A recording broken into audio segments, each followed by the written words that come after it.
Thanks. Yeah, hi. I'm Lily.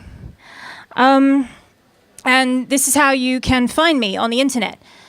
Scanning a picture of my face is not how I want you to find me on the internet. But you can take pictures of me right now, that's fine. I give you consent, you can do that, that's cool.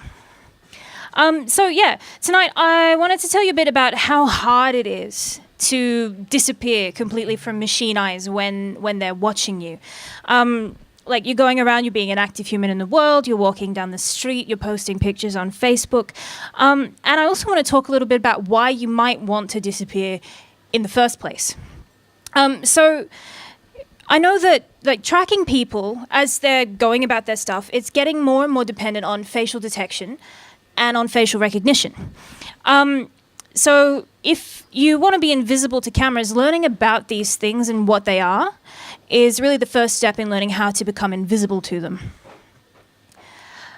Okay, so let's see if I can make this play. Yeah. Okay, so this is the intro for the American TV series Person of Interest. Has anyone watched Person of Interest? A couple of people, cool. I never have, but I thought this looked cool. It's like, look, this high-tech face detecting stuff going on. Oh, look, emotions and, yeah, anyway. So, like, this is cool, kind of creepy, but it's fiction. It's like this kind of Jason Bourne high-stakes espionage thing. It represents this sort of fantasy of the surveillance world. It gives people an omniscient, like, godlike view of the world going on around them. But then, you know, we kind of step over that fictional threshold. And we've got this. This is a short video. It's only 3 seconds long. I'll play it a few times.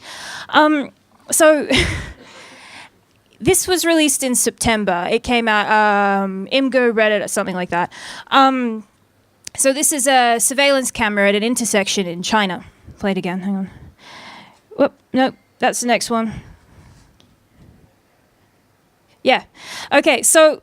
And again, you know, like it was a thing that came out on the internet, so it was kind of skeptical. It was easy to be skeptical about whether or not this kind of stuff was real.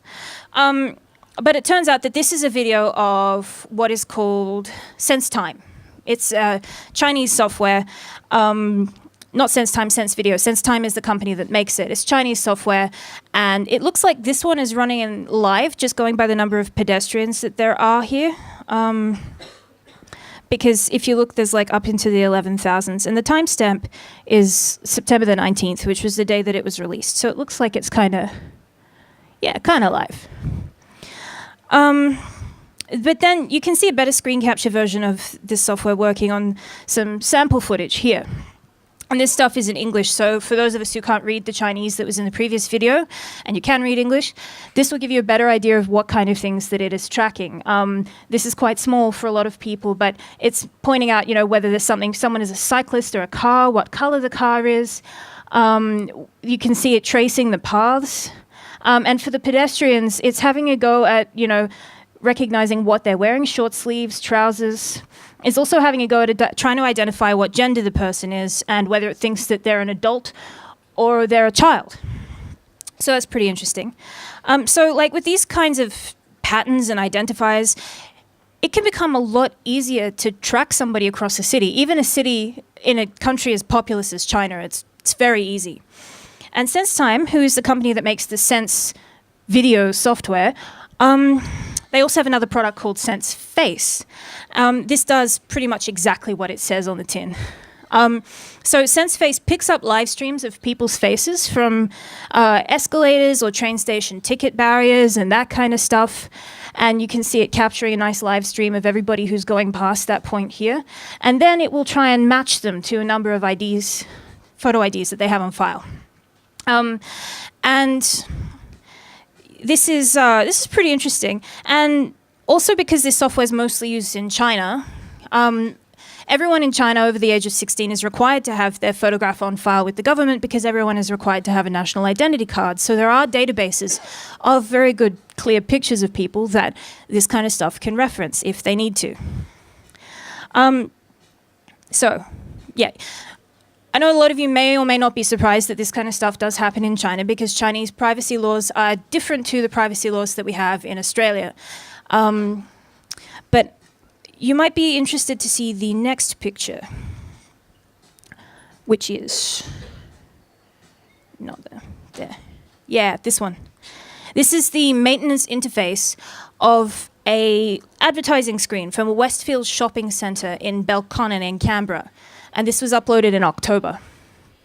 You can see there it's detecting the faces of the two people in front of it. How many people here knew that advertising screens had cameras in them? Few of you. How many of you did not know that before? Yeah, all of them do.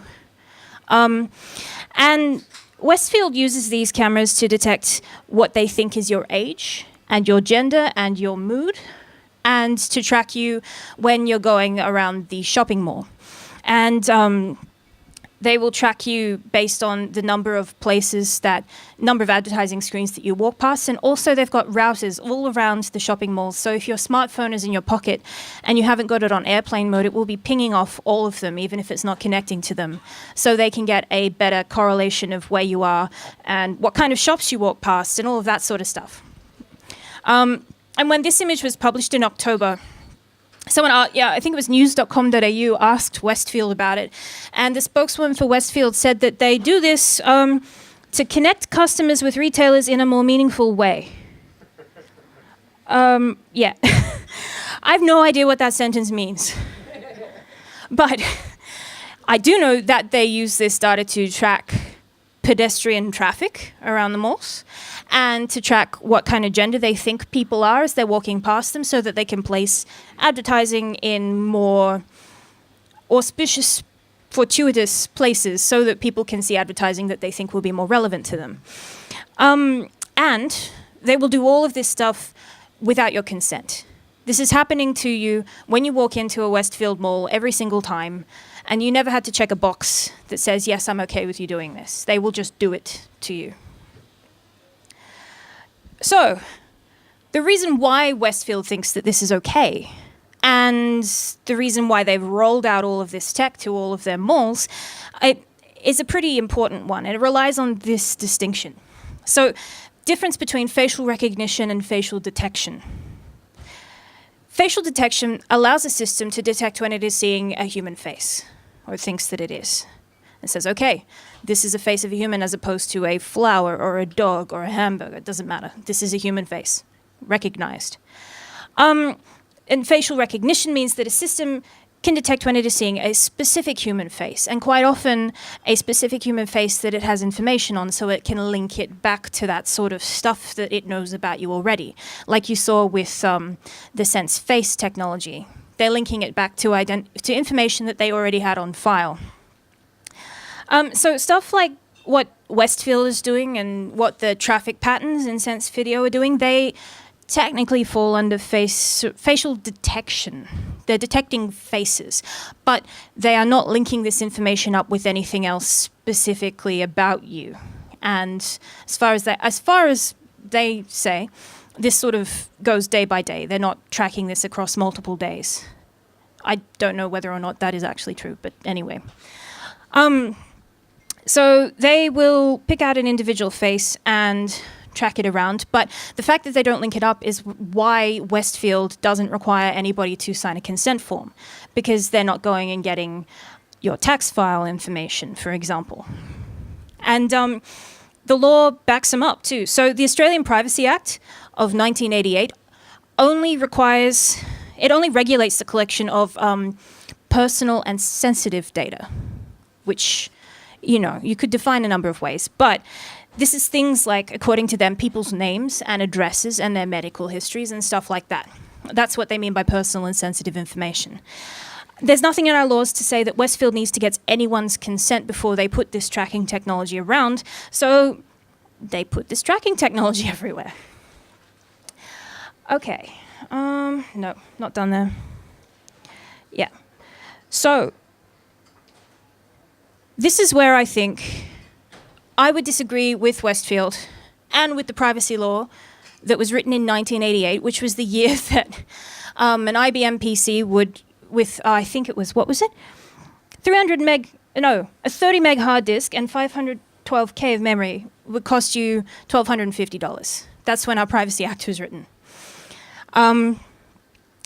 So yeah, little out of date. I think that our face is a pretty central part of our identities. It's how we identify ourselves to other humans most of the time when we are walking around in meat space. And just because you don't have your tax file number tattooed across your forehead, I don't think that it should be classified as something that is not personal or sensitive. It is. It's quite personal. And also the other thing is that because... How many of you have the latest iPhone? Is it out here yet? Yeah? I don't know. So you can use your face as the mechanism for unlocking your iPhone, which I'm sure a lot of you already knew. So your face is not just the way that people recognize you, but it's also now an authentication mechanism and more and more becoming something that people are relying on and trying very hard to integrate into their tech.